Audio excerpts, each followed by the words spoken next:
mean, you're here, you are standing on top of it, you could drive right by and not even notice that there's a massive, huge cliff face that leads you into an 1,100 foot long cave.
That's probably the famous part of the caves. If you ever Google Maquoketa Caves, that's the picture you always see on mine, is that rock arch of the natural bridge.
It's caves in Iowa in the middle of the cornfields that people from all over, we have people from all over the world, we have people from all over the country.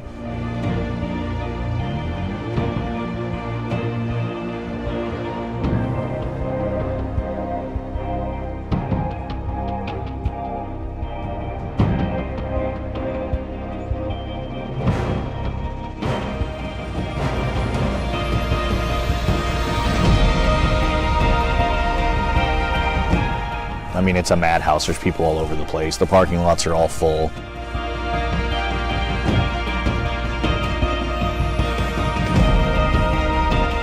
Something for everybody. This park is unique in its own because, you know, we have caves and it's a hidden gem of Iowa, we would say.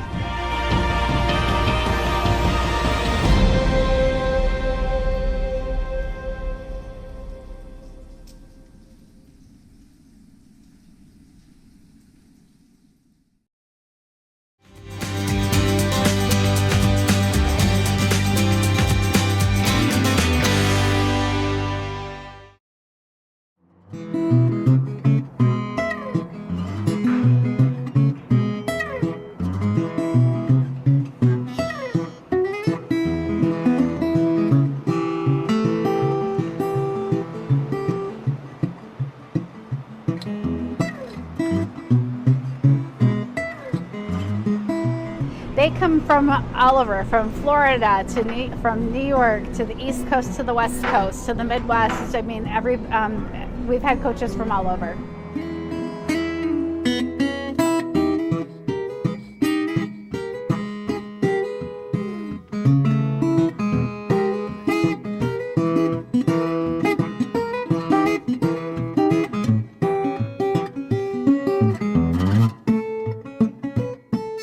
And you're on a theme boat from the old days that looked like something that Mark Twain rode on, so you kind of get the nostalgic feel of the river.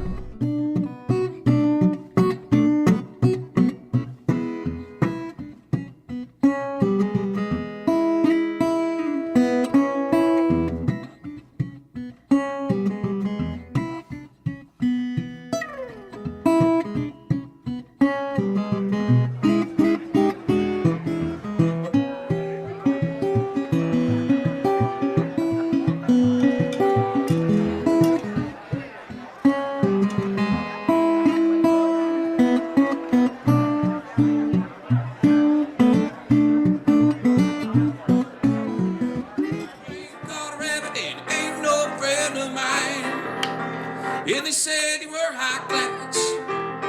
That was just life.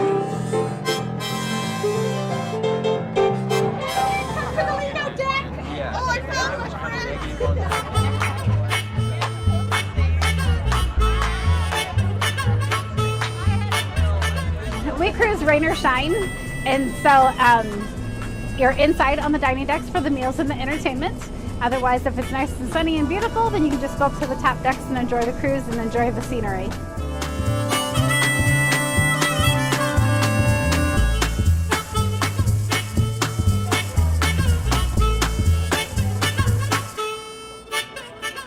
The most common question is how deep is the river? Everybody just wants to know how deep it is. And then when you tell them it's roughly around 20 feet here in the Quad City area between the two locks, then they're surprised that it's only that deep.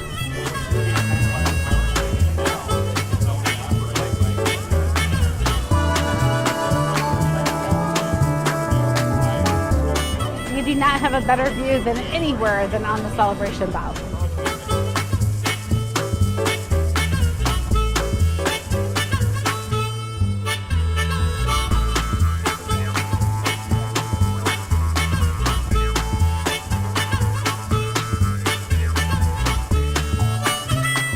So the area has a lot of history that shaped America, and I don't think a lot of people realize that.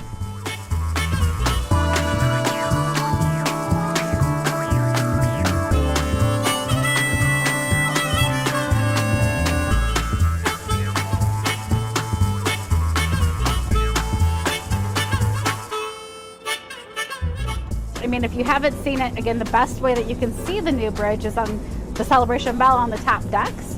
And at night with the captain's dinner cruise with the views and the lights on it, it's spectacular.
When they come on board, they expect the food, the live entertainment, the beautiful, beautiful scenery on the Mississippi River. The mighty Mississippi River is so historical, and so to learn about that, to be able to say that they actually have cruised on it, then the experience is just wonderful.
Kind of just a really great hub to have all this river history in one place, and we're just so fortunate that Dubuque is where that gets to be.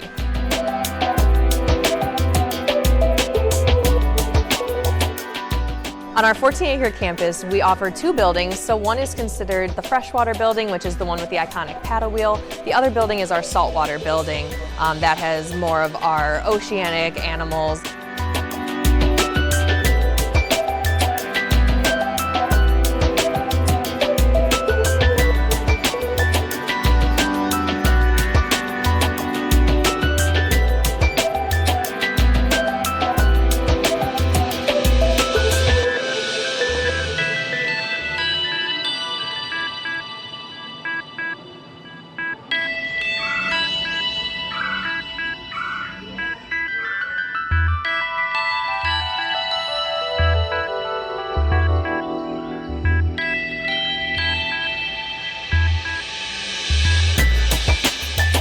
We also have our North American river otters. Those are always popular because they're super playful.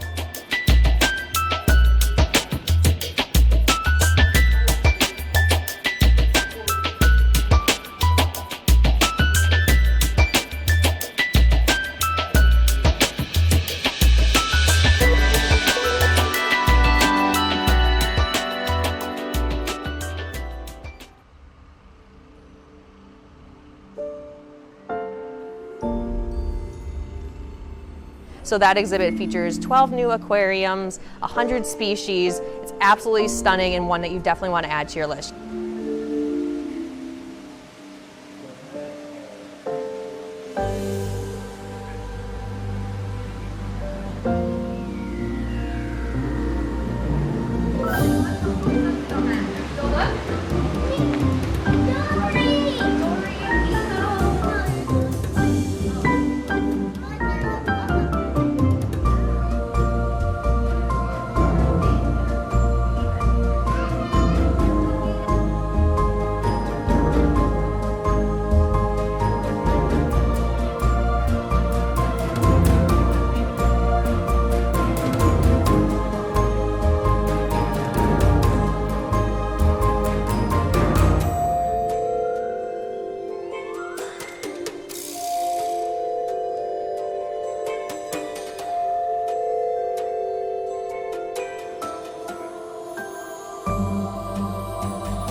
See where the crew slept, where they made their food. You can head up to the pilot house.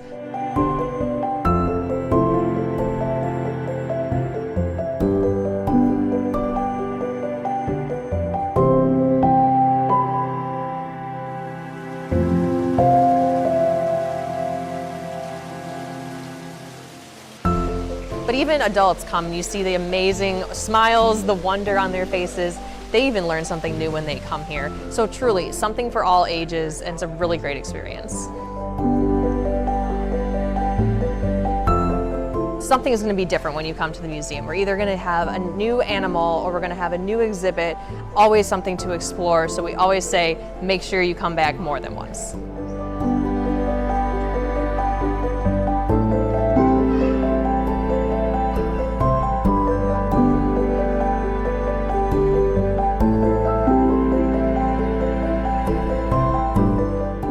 We are a hybrid institution, which is really rare and not something that you see most times. Usually you go somewhere and it's just an aquarium, or it's a zoo, or it's just a museum, and we have a little bit of both.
The museum has really evolved into a regional history museum, and so we have a lot of river history, the history of the pioneers who came here.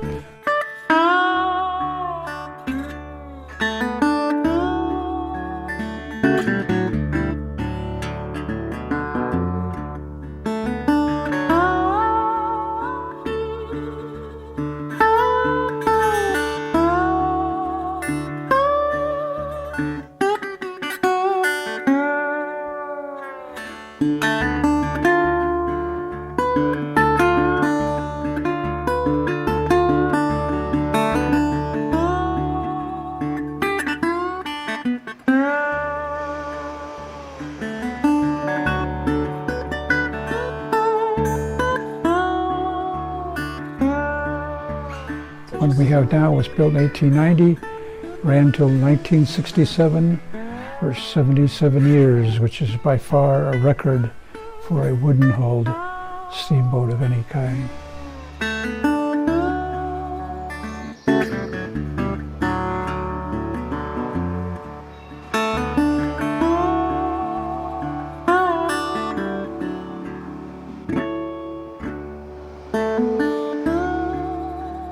They can go through the whole boat.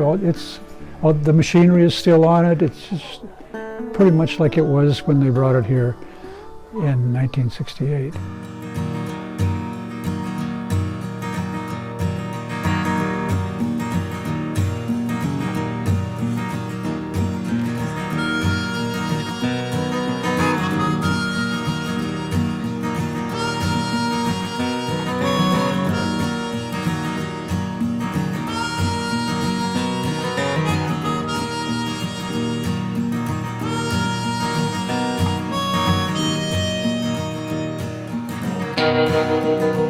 They can look at the books about that time and write on the slates at their desks or write on the backboards, and they enjoy it and maybe learn a little bit at the same time.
name is misleading. Nevertheless, it does bring people in who know something about Buffalo.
There, you really get a good view of the Mississippi as it continues northward, you know, up into Wisconsin, and there also, once again, the Lock and Dam. You're literally right there.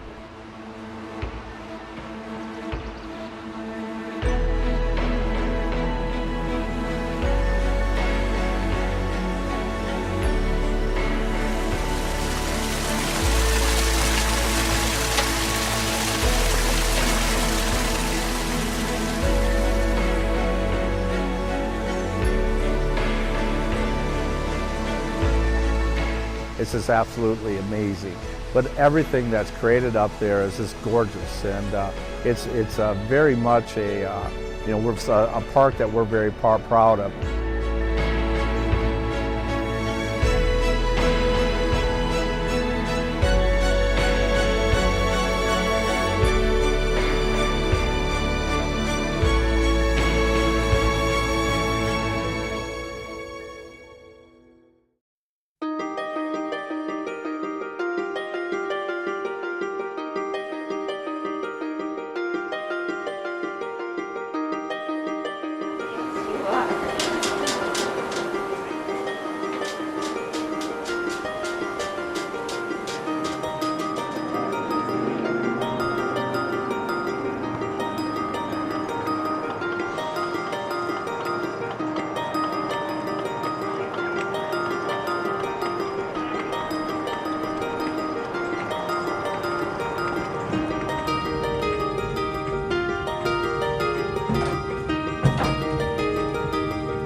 People were like, well, we would pay you, you know, to be able to ride it to cut down our time also. So that's how it got created and started, and still continues to this day.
exactly. You can see the downtown area, you see a lot of the old historic buildings. You know, Dubuque is the oldest community in the state of Iowa, so you see a lot of that, but you can look up and down the river.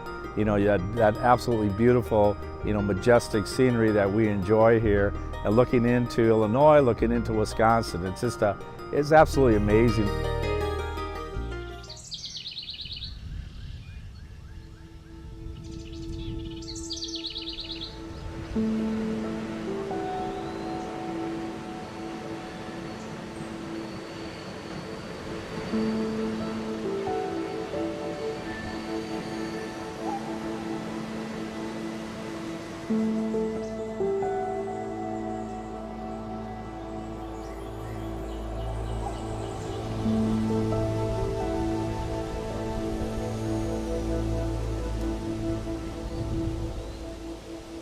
Created a friendship, partnership with them, and started to mine the ore and such, and that's really how the community of Dubuque got started.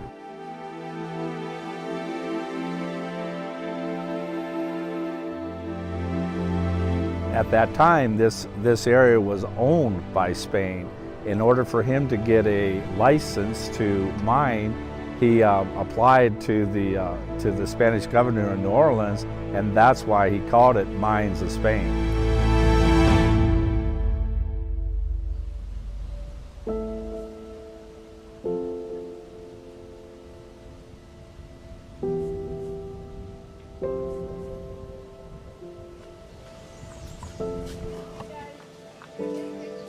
The Maquoketa Indians thought so highly of him, they buried him on a bluff overlooking the river, and he's still there. In the late 1800s, the city of Dubuque built a monument around him. It's the Julian Dubuque Monument. It's absolutely gorgeous.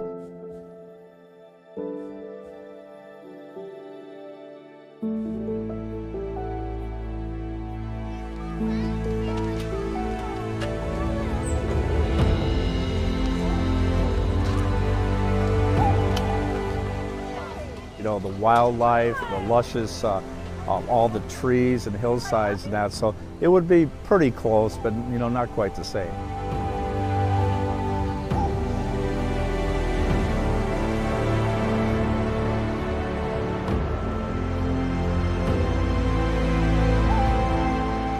Three different areas, three different spots on the river, really. You know, that you're up at a height that you can really take in the whole breathtaking scenery of the Mississippi River Valley.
So the pavilion really is John Deere's Welcome Center here in Moline. And we want to reflect what we're doing here in the community, the equipment we're building, our employees, and what impacts we're having around the world, while also telling our company's rich history.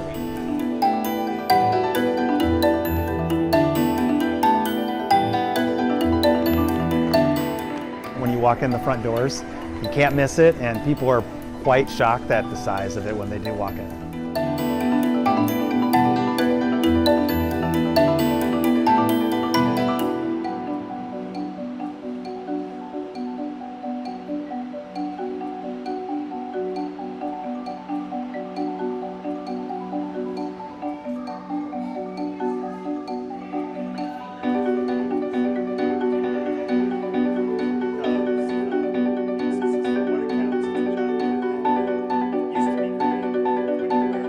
We all know that John Deere hat is very iconic. It's a way for us to showcase people and their pride and love for the brand.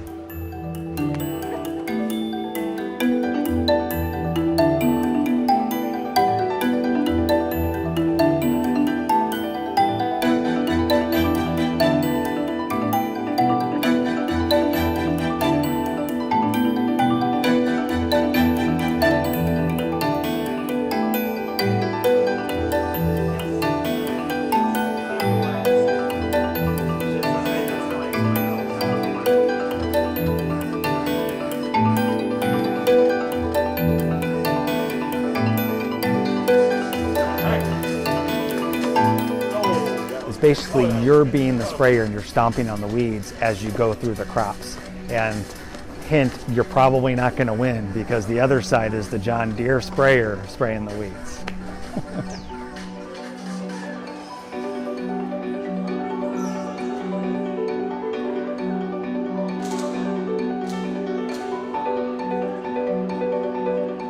We hope when people leave the pavilion is that they do realize that we're here in their community to build equipment to make their lives better, to innovate on behalf of humanity.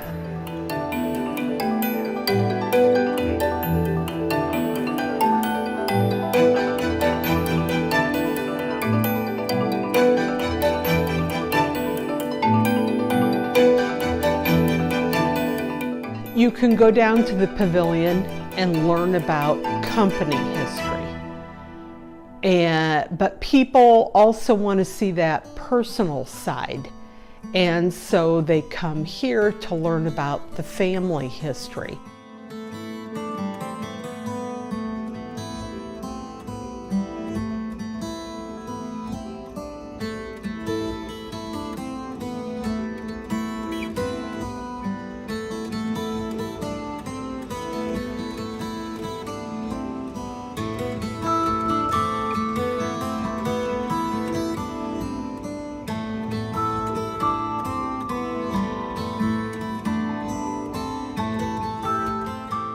The two homes are homes to the descendants of John Deere.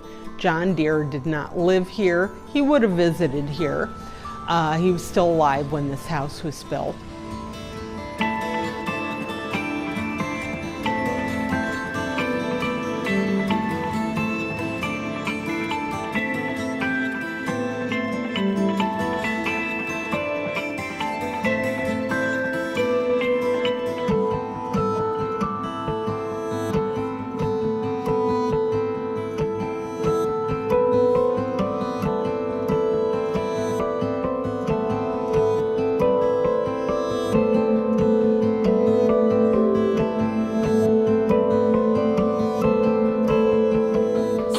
The elevator was in at least by 18.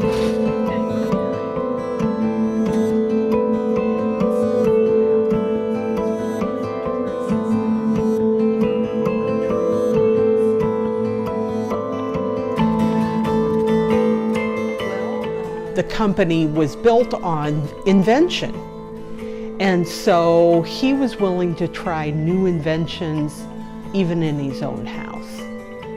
Adding electricity quite early, and the elevator, all those things.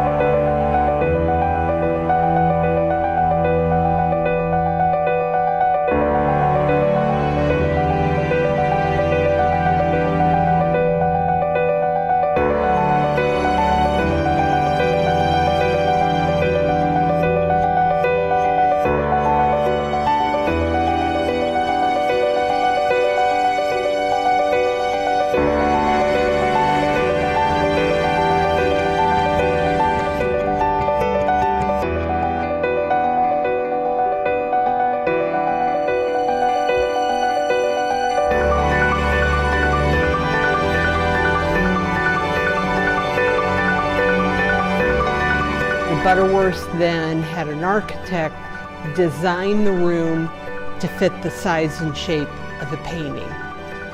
So we have about a 400-year-old painting right here in Moline.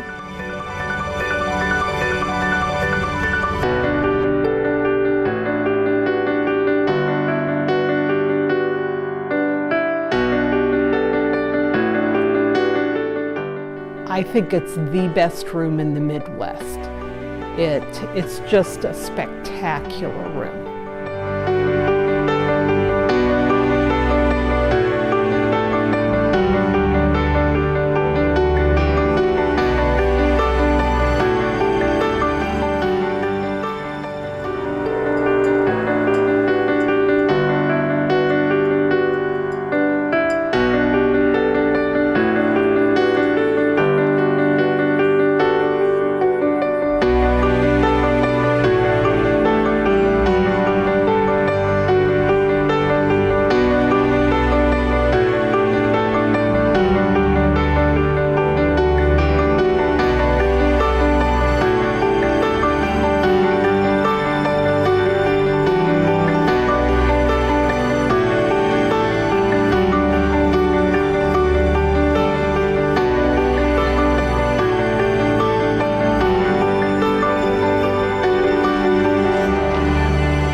It wasn't until 1936 that the park became officially dedicated. And that was when the bronze tablet here behind us was erected by the state.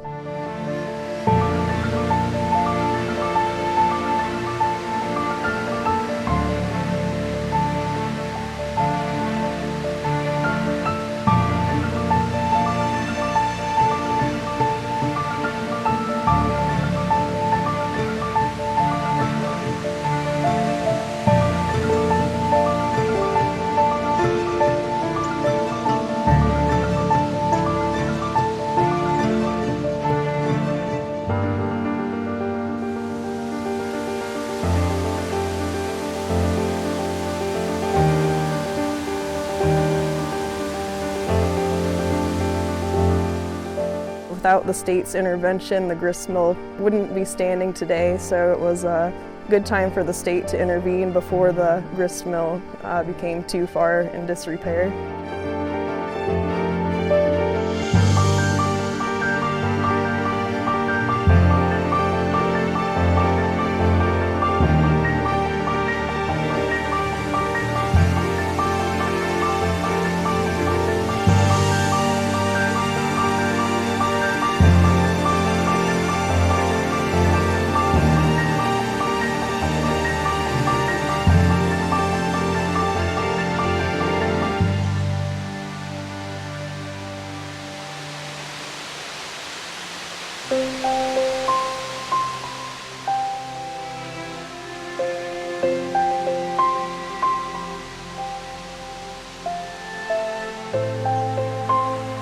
It was used as a way for the local settlers to get across the creek. Otherwise, they would have to travel for miles around to find a place to wade the creek.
deposits in the sandstone kind of give everything a reddish hint, which is how it got the nickname Devil's Punch Bowl.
I would say it's a really unique area for Iowa. You're typically not going to see 40-foot sandstone bluffs in the middle of a cornfield, which is why Emma and Clara took the time to make sure this is preserved for future generations, because it is such a unique area for Iowa.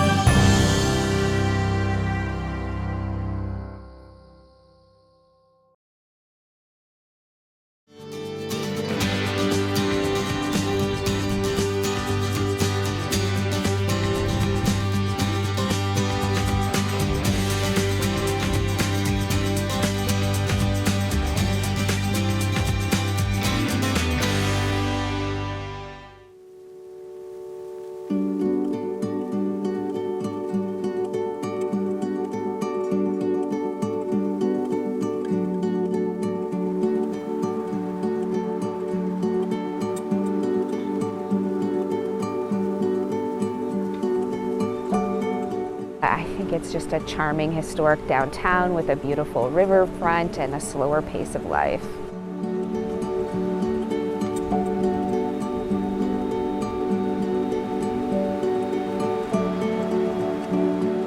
We have a cultural and entertainment district downtown here, so we have lots of little shops and restaurants and establishments. I think that visitors find that to be very enticing.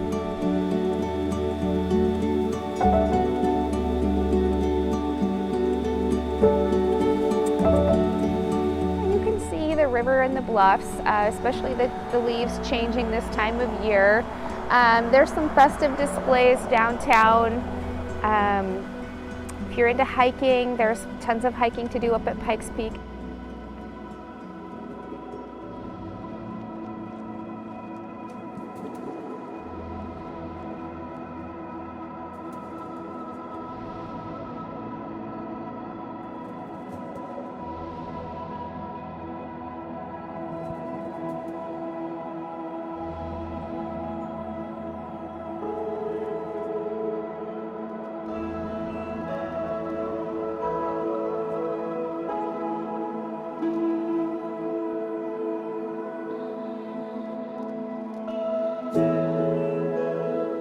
From the overlook at Pikes Peak, you can see the whole Mississippi River Valley where the Wisconsin River meets the Mississippi River, I would say from an eagle's view.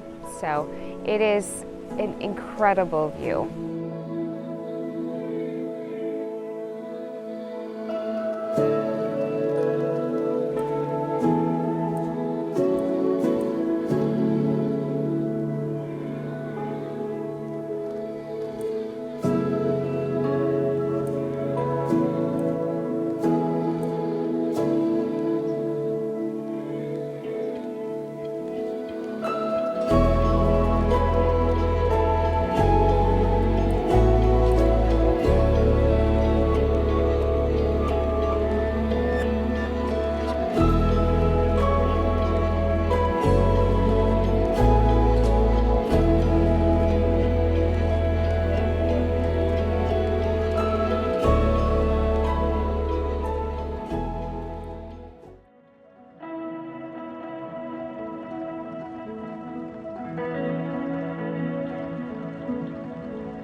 Dubuque has remained and is still there today.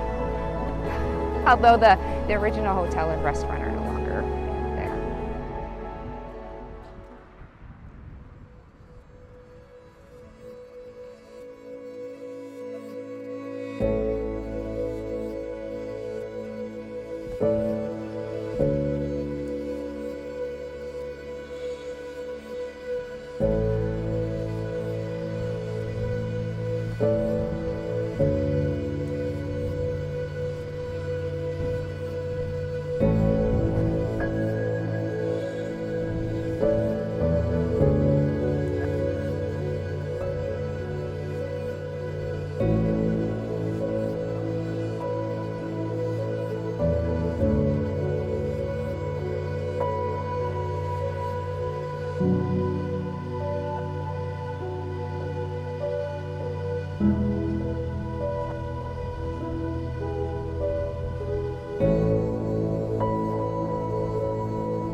It's a little different view with every season, but it's always beautiful.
They're trying to create things that'll help make it easier and more efficient, and so that we can continue to feed the world.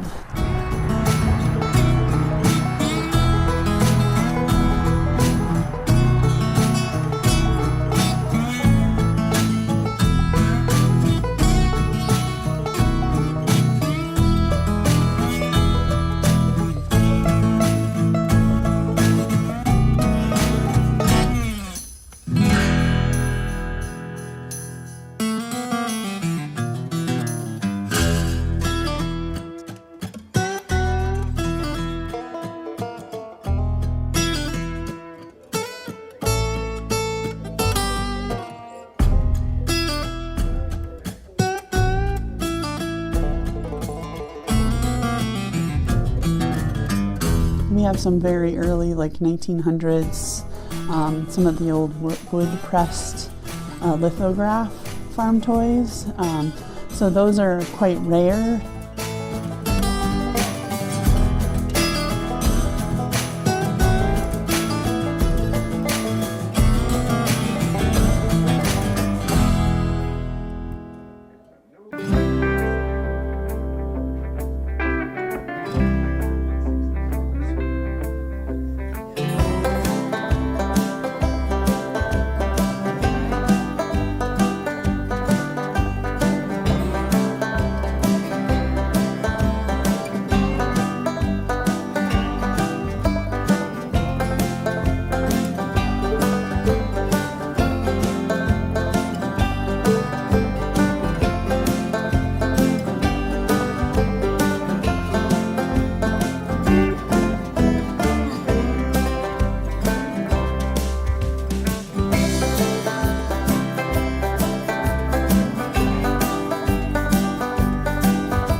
Probably over 90% of our museum has been donated or given to the museum itself. So yeah, we just have probably a little less than 10% that's on loan.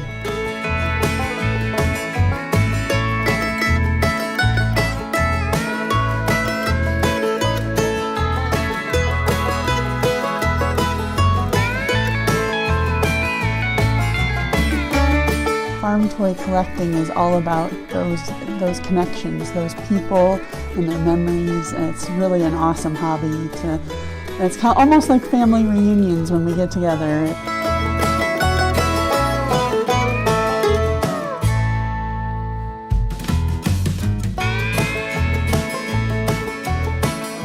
They forget all the hard work. They remember the fun times and the connection that they made doing those hard chores and things like that.